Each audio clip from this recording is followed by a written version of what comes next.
everyone. Let me just turn this down a little. Hi everyone, I'm Olav. Welcome to my new room, my new mixing room, live from Amsterdam. It's a bit of a weird situation because I'm going to talk to you a bit about mastering. I have this wonderful new room with great acoustics, and I'm going to do this using my headphones because otherwise we're gonna get a lot of feedback over my speakers. So that's a little weird, but I think we'll manage. When I was asked to talk a little bit about mastering, I thought, yeah, sure, I can do that, probably, because I have a minor background in mastering. But then when time moved on, I thought, what am I gonna say about mastering? It's such a broad subject. It's insane. There's so much to tell about this area of audio engineering. But you know, in the end, I thought I'm just gonna show you how I would do a mastering job, and you know, talk you through everything that I'm doing. I thought that'd be probably the easiest way for everybody to you know, there's so much information on Google and Wikipedia. You can look that up yourself, I'm sure. So that wouldn't be all that interesting, I think. So I'm just going to show you how I'm mastering a track. What I have here is a track from a friend of mine from Holland. Very good producer, Sebastian Davidson. He gave me this afternoon to use tonight. Tonight it's 9 o'clock in the evening over here, and I listened to it a couple times. I think he didn't master it. I asked for an unmastered track, so and it sounds like there's not a lot going on the master, so I trust him on that. And if you watch the waveform, it's pretty clear that there's a little room for mastering.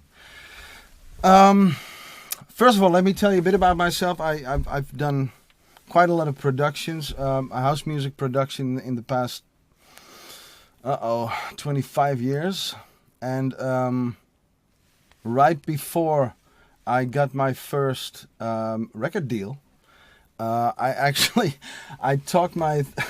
hustled myself into a job at an in-house mastering house at CBS Records, which is now called Sony Music. It was a very, very big record label from the States, and I was fortunate enough that the record plant for maybe Europe even, I'm not sure, but at least for Holland, was in my hometown.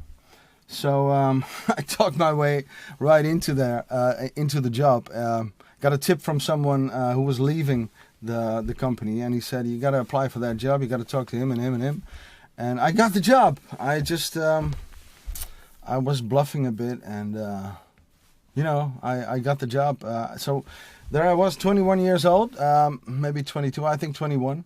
6 a.m. every day on my bike to the mastering studios, and there were, I think, 5 studios at CBS, and a cutting room. A cutting room is where they actually cut the not the vinyls, but not sure what the word is in English, but the thing that they use to press the vinyls. I didn't have much to do with that, but although I probably spent 1 or 2 hours in there, but that was a whole different area of expertise. So I didn't really get a chance to learn much about that. But there were, I was just given a studio, believe it or not. This is 1991, I think. I was given a studio, and they told me, here's the tape machine, here's the compressor, here's a little EQ, those are the speakers. I had been messing around with audio and music a bit, of course, so I kind of knew what they were talking about. But they just let me work. They just let me start work. And obviously I thankfully, I got a lot of help of the people that work there, the actual mastering engineers that had years of experience, former engineers from EMI Records and CBS Records. And, they told me so much stuff that I didn't know about yet, which was that was a super interesting time for me. And I learned a lot. So, I can talk about that for ages, but let's just dive right into this. I have this track from Sebastian on my Ableton Live session here. And I'm going to show you that I have not warped it, of course. As you can see, right down in the left lower corner, it says warp is turned off. And as you can see, there's a little room for, the peaks are almost at 0 dB, but there's a little room here and there for a little mastering.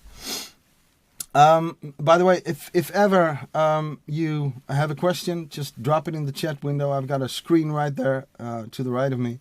I hope I can see all the questions fly by and not miss too many of them. But I'll try and answer most of them. Okay. So yeah, let's just first listen to the track a bit, and I'll just I'll put it somewhere right in the middle, and I'll open my meters and just have a listen to it.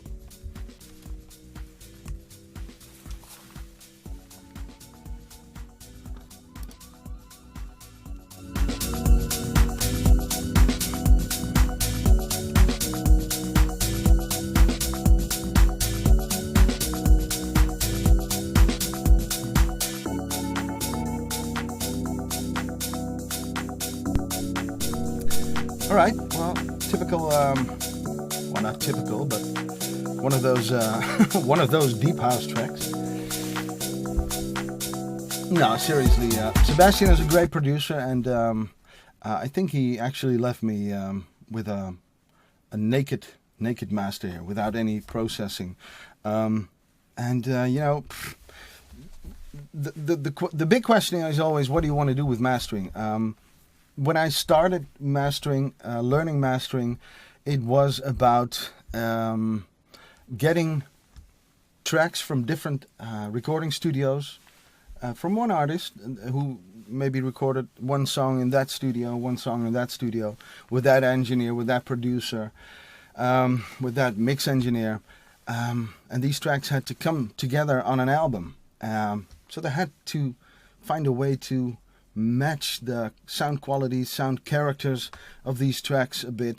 And it wasn't so much about loudness as it is these days, because there's the difference. These days, people tend to look at mastering as that final stage where you polish your track, make it as loud as possible, which I have my own feelings about.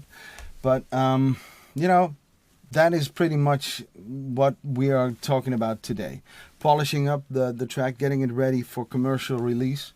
And I see a bit of a couple ways to improve this track, without insulting Sebastian, because he's done a great job. But I think I see some room for improvement here and there. I always tend to say, here's something I came up with myself. There are no rules, just tools. How about that? How do you like that? No rules, only tools. And the most used tools in mastering are EQ, compression, limiting, and then on the side maybe a bit of saturation here and there. And if you really know what you're doing, multi-band compression. But not a lot of people use that, because not a lot of people know how to put it to good use.